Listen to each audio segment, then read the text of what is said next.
നമസ്കാരം. ഇപ്പോൾ ഒഴിവുവന്ന രാജ്യസഭാ സീറ്റുകളിൽ ഒരെണ്ണം പോലും എടുക്കാതെ മുഴുവൻ ഘടകകക്ഷികൾക്ക് വിട്ടു നൽകിയിരിക്കുകയാണ് CPM. ഇക്കഴിഞ്ഞ ലോക്സഭാ തെരഞ്ഞെടുപ്പിൽ ഇടതുമുന്നണിക്ക് നേരിടേണ്ടി വന്ന ഇത്ര കനത്ത പ്രഹരത്തിന്റെ ഉത്തരവാദി മുഖ്യമന്ത്രി പിണറായി വിജയനാണെന്ന് വരെ തുറന്നു പറയാനുള്ള ആർജവം CPI കാണിച്ചിരിക്കുകയാണ്. ഒരുപക്ഷെ ചാൾസ് ശോഭരാജിന് ശേഷം കേരളത്തിൽ ഇത്രയധികം ധൈര്യം കാണിച്ച ഒരു പ്രസ്ഥാനം CPI അല്ലാതെ മറ്റൊന്നില്ല എന്ന് തന്നെ തുറന്നു പറയാം. ഒരുപക്ഷെ ഇനി നഷ്ടപ്പെടാൻ ഒന്നുമില്ല എന്ന തോന്നലാവാം CPIക്ക് ഇത്ര വലിയൊരു സാഹസം ചെയ്യാനുള്ള ധൈര്യം കിട്ടിയത്.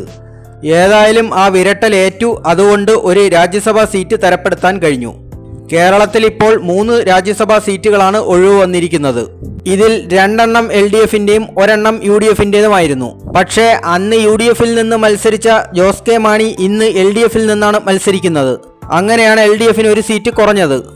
അതുവഴി എളമരം കരീം വിരമിച്ച സീറ്റ് CPMന് നഷ്ടപ്പെടുകയായിരുന്നു. CPM സീറ്റ് വിട്ടുകൊടുത്തില്ലായിരുന്നെങ്കിൽ ഒരുപക്ഷെ CPI ഈ മുന്നണി ബന്ധം പോലും അവസാനിപ്പിച്ചനെ. അത് ഈ ഒരു രാഷ്ട്രീയ സാഹചര്യത്തിൽ CPMന് താങ്ങാവുന്നതിലും അപ്പുറമാണ്.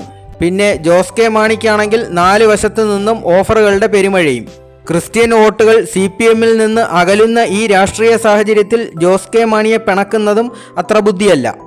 അങ്ങനെ വിശാല ഹൃദയരായ CPM 2 സീറ്റും ഘടകകക്ഷികൾക്ക് വിട്ടുകൊടുക്കുകയായിരുന്നു. CPMന്റെ ഒരു ഗതികേട് എന്നല്ലാതെ എന്ത് പറയാൻ. CPMന് മുന്നിൽ ഘടകകക്ഷികൾ മുട്ടിടിക്കുന്ന ഒരു കാലം പണ്ടുണ്ടായിരുന്നു എന്നോർക്കണം. സംസ്ഥാനത്തെ BJPയുടെ വളർച്ചയാണ് ഇങ്ങനെ ഒരു രാഷ്ട്രീയ സാഹചര്യം ഉടലെടുക്കാനുള്ള കാരണം. കേരളത്തിൽ നിന്നുള്ള പുതിയ രാജ്യസഭാ മെമ്പർമാർ ഇവരാണ്. CPIയിൽ നിന്ന് ശ്രീ PP സുനീർ, കേരള കോൺഗ്രസ് Mൽ നിന്ന് ശ്രീ ജോസ് കെ മാണി, മുസ്ലിം ലീഗിൽ നിന്ന് അഡ്വക്കേറ്റ് ഹാരിസ് ബീരാൻ. രാജ്യസഭ എന്നത് ഒരു പെർമനന്റ് ഹൗസ് ആണ്. അതായത് മുഴുവൻ മെമ്പർമാരും ഒരേ സമയം വിരമിക്കുന്നില്ല എന്നർത്ഥം. 6 വർഷമാണ് ഒരു രാജ്യസഭാ അംഗത്തിന്റെ കാലാവധി.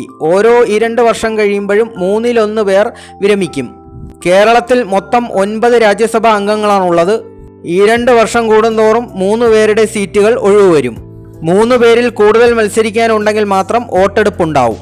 അങ്ങനെ വോട്ടെടുപ്പുണ്ടായാൽ MLAമാരാണ് വോട്ടിടുന്നത്. നിലവിൽ രാജ്യസഭാ അംഗങ്ങളുടെ എണ്ണം 250 ആണ്. ഇതിൽ 12 പേരെ വിവിധ മേഖലകളിൽ നിന്ന് രാഷ്ട്രപതിക്ക് നോമിനേറ്റ് ചെയ്യാം. അങ്ങനെ നോമിനേറ്റ് ചെയ്യപ്പെട്ടു വന്നവരാണ് സച്ചിൻ ടെണ്ടുൽക്കറും സുരേഷ് ഗോപിയുമൊക്കെ. മറ്റ് സംസ്ഥാനങ്ങളിൽ നിന്നും രാജ്യസഭയിലേക്ക് മത്സരിക്കാം. അതിൻ്റെ ഒരു ഉദാഹരണമാണ് മുൻ മന്ത്രി V മുരളീധരൻ. ഇനി വരും ദിവസങ്ങൾ കേരളത്തിൽ രാഷ്ട്രീയ പ്രക്ഷുബ്ധതയുടേതായിരിക്കും എന്ന് പറഞ്ഞുകൊണ്ട് നിർത്തുന്നു. Thank you.